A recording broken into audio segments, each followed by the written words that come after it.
বাংলাদেশে কট্টরপন্থী আক্রোশে দুর্গা মন্দির, ইউনূস সরকারের নিন্দায় ভারতের বিদেশ মন্ত্রক।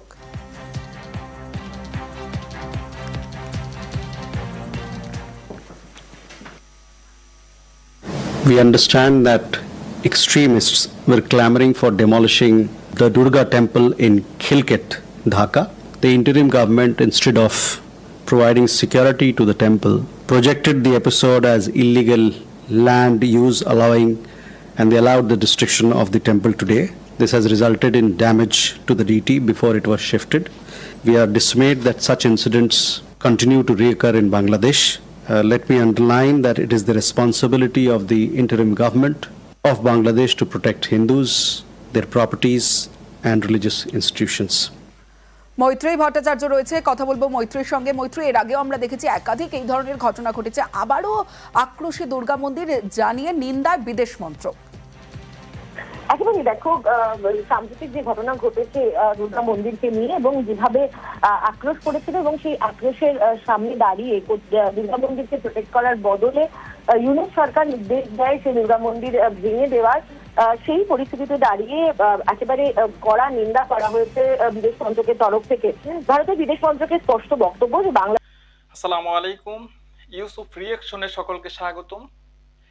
ঘটনার পটভূমি সংক্ষেপে বলতে গেলে, ঢাকার খিলক্ষেত এলাকায় রেলের জমিতে অস্থায়ীভাবে নির্মিত খিলক্ষেত সার্বজনীন দুর্গা মন্দিরটি রেলওয়ে কর্তৃপক্ষ গত জুন 2025-এ উচ্ছেদ করে।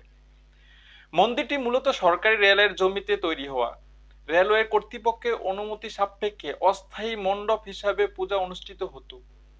তবে পূজা শেষে মণ্ডপ সরিয়ে নেওয়ার শর্ত থাকা সত্ত্বেও মন্দির কমিটি তা করেনি, তা না মেনে স্থায়ী করার চেষ্টা চালায়, যা রেলের সঙ্গে চুক্তির পরিপন্থী। ইন্ডিয়াতে বাংলাদেশ ঘটনা নিয়ে তোলপাড় চলছে। তাহলে এই পটভূমিতে বোঝা যাচ্ছে যে মণ্ডপ লোকদের তাদের ছিল অস্থায়ীভাবে তারা এখানে পূজা করতেছিল, কিন্তু এখানে তারা যখন স্থায়ী করতে যাচ্ছে তখনই রেলওয়ে কর্তৃপক্ষ এটা উচ্ছেদ চালায় এবং তা নিয়ে ইন্ডিয়া মিডিয়াতে খুবই প্রোপাগান্ডা ছড়াচ্ছে বাংলাদেশের বিরুদ্ধে এবং এটা হিন্দু সম্প্রদায়ের উপর খুবই একটা বড় আঘাত হিসাবে আখ্যায়িত করেছে। তবে হ্যাঁ, এটা সত্য যে বাংলাদেশে হিন্দু সম্প্রদায়ের উপর একটু আঘাত লাগছে, কারণ তাদের এটা একটা মন্দিরে আঘাত লাগছে, এটা একটু স্বাভাবিক, এটা লাগাই স্বাভাবিক, তবে লেগেছে। কিন্তু যে হিন্দু সম্প্রদায়ের যে কমিটিরও কিন্তু দোষ আছে।